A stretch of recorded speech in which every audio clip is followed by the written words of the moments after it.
Alors oui, cette vidéo ne concernera aucunement le cinéma. Mais vu toutes les réactions que je peux voir tous les jours sur Twitter, j'avais vraiment envie de vous faire cette vidéo. J'avais envie de vous faire cette vidéo parce que ça me titille de répondre à tous les commentaires débiles que je peux trouver sur Twitter.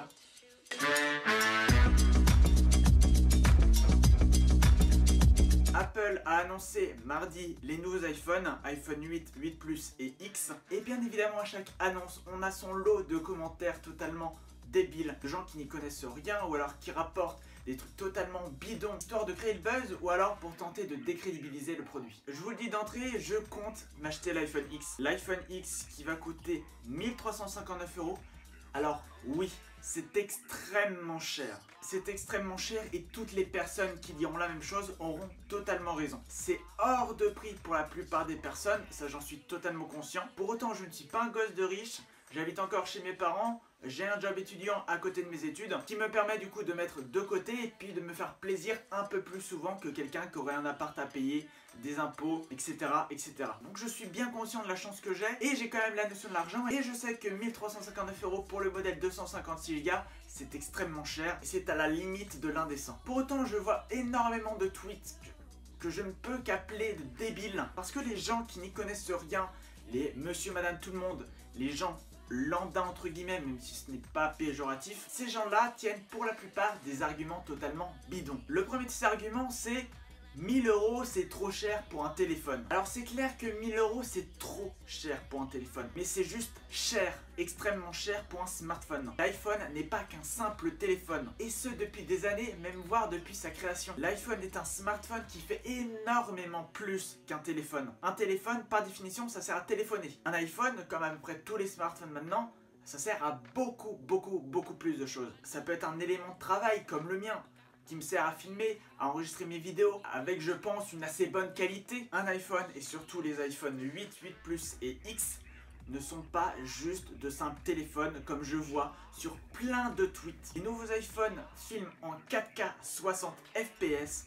Si vous n'y connaissez rien, ne commentez pas. L'iPhone dispose également d'une caméra qui est totalement stabilisée. Alors avoir une caméra de cette qualité qui filme en 4K 60 fps totalement stabilisée, faites des petites recherches sur internet mais vous allez en trouver très peu et à un prix assez cher quand même. C'est un téléphone qui a 256 Go de stockage, du stockage flash, donc ça sera encore plus rapide que ton petit notebook 10 pouces HP. Il faut comparer ce qui est comparable. Bien évidemment que dépasser la barre des 1000 € c'est extrêmement cher, mais il faut voir au-delà et voir tous les équipements que ça propose. Il y a énormément de choses qui ne justifient pas forcément un prix de 1000 € parce que Apple, on le sait, se fait une marge de dingue, une des plus grosses marges de toutes les entreprises. Il faut aussi comprendre que l'iPhone dispose de son propre système d'exploitation iOS. Quand on est habitué à l'environnement Apple avec des Mac, des iPads, des iPhones, c'est une facilité d'utilisation qui se paye forcément. Regardez dans la concurrence, dans ce que fait Android qui s'est bien amélioré au fil des années, mais qui propose des smartphones qui ne sont pas forcément très bien mis à jour, qui sont pas régulièrement mis à jour, des smartphones à l'instar de Samsung qui deviennent extrêmement chers également. Le Galaxy Note 8 qui n'apporte pas grand chose par rapport au Galaxy S8 se monte à 1009 €. Alors bien sûr, l'iPhone X coûte 100 à 300 € de plus que ce Note 8. Et quand on voit que certaines technologies de Samsung sont défaillantes, on peut se poser des questions. L'iPhone, même s'il commence du coup pour le 8, 8 Plus à se situer aux alentours des 1000 €, voire à le dépasser avec l'iPhone X, c'est un téléphone qui est très rentable. C'est un téléphone que vous pouvez garder de nombreuses années et qui gardera pour autant une cote. Les iPhones décotent beaucoup moins vite que les autres smartphones. J'avais envie de faire cette vidéo en guise de réponse à toutes les personnes, à tous les commentaires, à tous les tweets que je peux lire sur internet. Je leur dis 1100, 1300 € pour un téléphone, c'est extrêmement cher, mais je ne trouve pas que c'est trop cher. Sans faire de généralité, en général, c'est le discours des gens qui sont prêts à mettre des milliers d'euros dans une bagnole, des gens qui fument un paquet de cigarettes par semaine, voire un paquet par jour. Un paquet par jour à peu près 10 € sur 365 jours, ça fait 3650 €. Le calcul est vite fait. Puis même, un paquet par semaine, 10 € par semaine, ça fait 520 €. C'est toujours ça d'économiser. Donc voilà, chacun fait ce qu'il veut de son argent. Si vous voulez le dépenser dans un iPhone, et faites-le. Si vous n'avez pas les sous, ne l'achetez pas. C'est pas vital d'avoir un iPhone.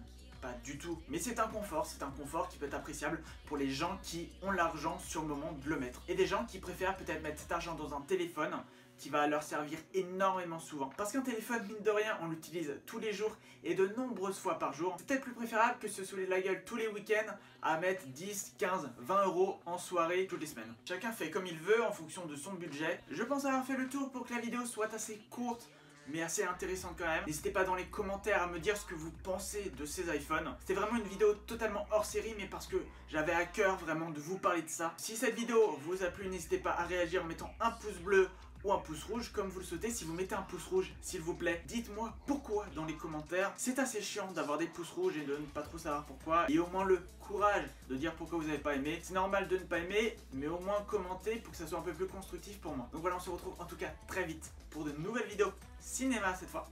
Sur ce, portez-vous bien. Ciao.